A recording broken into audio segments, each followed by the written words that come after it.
நெஞ்சங்கள் அனைவருக்கும் வணக்கம். இது உங்கள் மித்ராஸ் தமிழ் சேனல். இன்றைக்கி நம்ம ஒரு சூப்பரான கோயிலுக்கு தான் போக போகிறோம். சென்னையிலேருந்து ஏறக்குறைய 75 கிலோமீட்டர் டிஸ்டன்ஸில் இருக்க சிறுட்டப்பள்ளியில் இருக்க பள்ளிக்கொண்டீஸ்வரர் திருக்கோயிலுக்கு தான் இன்றைக்கி நம்ம போக போகிறோம். ஸோ வீடியோவை கடைசி வரைக்கும் ஸ்கிப் பண்ணாமல் பாருங்கள். இது வரைக்கும் நம்ம சேனலை சப்ஸ்கிரைப் பண்ணாமல் இருந்தீங்கன்னா மறக்காமல் சப்ஸ்கிரைப் பண்ணிவிட்டு கூடவே இருக்க அந்த பெல் பட்டனை மறக்காமல் ப்ரெஸ் பண்ணிவிடுங்க. இன்னும் பல இன்ட்ரெஸ்டிங்கான வீடியோஸ் எல்லாம் உங்களுக்காக காத்துட்ருக்கு. ரோட் ரூட்டை பொறுத்த வரைக்கும் பார்த்தீங்கன்னா நீங்கள் சென்னையிலேருந்து திருவள்ளூர் வழியாக வந்து இந்த கோயிலுக்கு போகலாம். அப்படி இல்லைனாலும் நீங்கள் சென்னையிலேருந்து திருப்பதி போகிற பெரியபாளையம் வழியாக புத்தூர் திருப்பதி போகிற அந்த ரோட்லேயும் வந்து நீங்கள் ட்ராவல் பண்ணலாம். சென்னையிலேருந்து பார்த்தீங்கன்னா ஏறக்குறைய 2.5 மணி நேரம் கிட்ட 2.25 மணி நேரத்தில் 2.5 மணி நேரங்குள்ள நீங்கள் ட்ராவல் பண்ணிங்கன்னா இந்த கோயிலை வந்து ரீச் பண்ணிடலாம். திருவள்ளூர்லேருந்து பார்த்தீங்கன்னா ஏறக்குறைய வந்து 40 மினிட்ஸில் வந்து இந்த கோயிலுக்கு வந்து நீங்கள் ரீச் ஆகலாம். நான் டிஸ்கிரிப்ஷனில் இந்த கோயிலோட கூகுள் மேப்போட லொக்கேஷனை வந்து கொடுத்துருக்கேன், நீங்கள் செக் பண்ணி பார்த்துங்க. ஊத்துக்கோட்டையிலேருந்து புத்தூர் வழியாக திருப்பதி போகிற ரோட்டில் வந்தீங்கன்னா ஏறக்குறைய 1லேருந்து 1.25 கிலோமீட்டரில் வந்து இந்த கோயில் வந்து இருக்குது. நீங்கள் லெஃப்ட் சைட்லேயே பார்த்தீங்கன்னா கோயிலோட என்ட்ரன்ஸ் பகுதி தெரியும். கோயிலுக்குள்ளே நுழைஞ்சது பார்த்தீங்கன்னா இந்த மாதிரி ஃபர்ஸ்ட்லேயே பார்த்தீங்கன்னா ஒரு நந்தியை வந்து சிலையாக வச்சுருக்காங்க.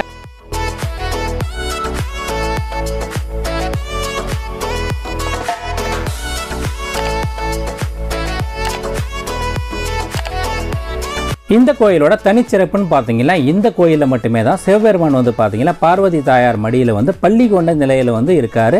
அதனால தான் இந்த கோயிலுக்கு பார்த்தீங்கன்னா பள்ளிக்கொண்டீஸ்வரர் திருக்கோயில்னு பேர் வந்துள்ளது.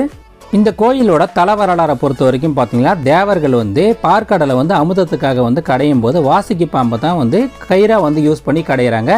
அந்த சமயத்தில் பார்த்தீங்கன்னா வாசுகி பாம்பு வந்து வலி தாங்க முடியாத அதனோட விஷத்தை வந்து கக்கிடுது. இந்த விஷத்தை பார்த்து வந்து தேவர்கள் வந்து ரொம்பவே வந்து பயந்து போயிடுறாங்க. உடனே சிவபெருமானானது இந்த விஷம் வந்து மற்றவங்களை தாக்கி மற்ற ஜீவராசிகள் எல்லாமே வந்து அழிஞ்சிடும், அதனால் வந்து நீங்கள் தான் காப்பாற்றணும்னு மன்றாடுறாங்க. அதுக்கப்புறம் பார்த்தீங்கன்னா சிவபெருமான் வந்து பார்த்தீங்கன்னா அந்த விஷத்தை வந்து தன் வாயால் வந்து அவர் முழுங்கிடுறாரு.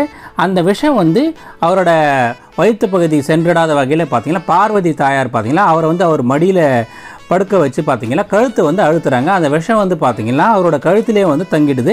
அந்த சமயத்தில் வந்து அவங்க வந்து கைலாயத்துக்கு வந்து புறப்படுறாங்க. அந்த சமயத்தில் வந்து இந்த தளத்தில் வந்து சிறிது நேரம் வந்து பார்த்திங்கன்னா இலைப்பாடுறாங்க. அதனால தான் இந்த இடத்துக்கு பார்த்திங்கன்னா பள்ளிக்கொண்ட ஈஸ்வரர் கோயில்னு வந்து பெயர் வந்ததாக வரலாறு வந்து சொல்லுது. இந்த கோயிலில் மட்டுமே தான் சிவபெருமான் பார்த்தீங்கன்னா பள்ளிக்கொண்ட நிலையில் பார்த்தீங்கன்னா பார்வதி தாயார் மடியில் இருக்கிற காட்சியை வந்து நீங்கள் காண முடியும். வேறு எந்த கோயிலுமே பார்த்தீங்கன்னா இந்த காட்சியை வந்து நீங்கள் காண முடியாது. அந்த தனிச்சிறப்பு வந்து பார்த்தீங்கன்னா இந்த கோயிலுக்கு மட்டுமே தான் உள்ளது.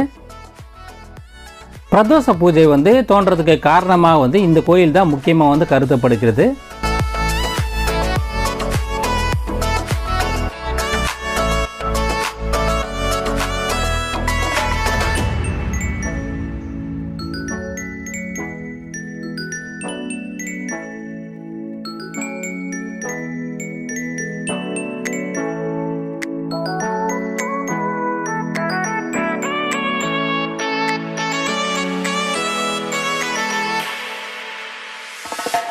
சனிக்கிழமைகள் மற்றும் பிரதோஷ நாட்களில் பார்த்தீங்கன்னா இந்த கோயிலில் வந்து ரொம்பவே கூட்டம் அதிகமாக இருக்கும். எல்லாருமே வந்து பார்த்திங்கன்னா பிரதோஷ நாட்களில் வந்து இங்கே வந்து பூஜை செய்தால் அவங்களோட வேண்டுதல்கள்லாம் நிறைவேறுன்றது ரொம்ப நாட்களாக வந்து மக்களால் வந்து நம்பப்பட்டு வருகிறது.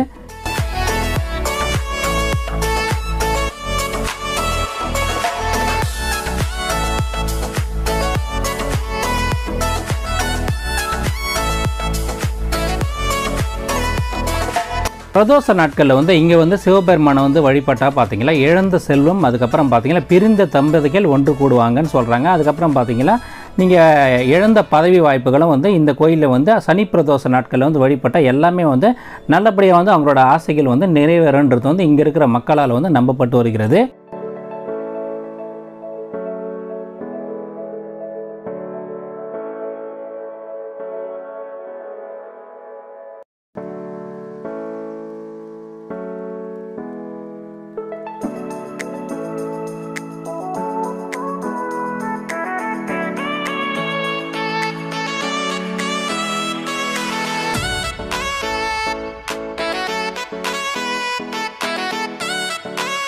இந்த வீடியோ உங்களுக்கு பிடிச்சிருந்தா மறக்காமல் இந்த வீடியோக்கு ஒரு லைக் கொடுங்க. இந்த வீடியோ பற்றின கருத்துக்களை வந்து கமெண்ட் செக்ஷனில் வந்து பதிவு பண்ணுங்கள். மறக்காமல் இந்த வீடியோவை வந்து உங்கள் நண்பர்கள் எல்லாருக்கும் வந்து ஷேர் பண்ணுங்கள். மறக்காமல் சேனலை சப்ஸ்கிரைப் பண்ணி சப்போர்ட் பண்ணுங்கள்.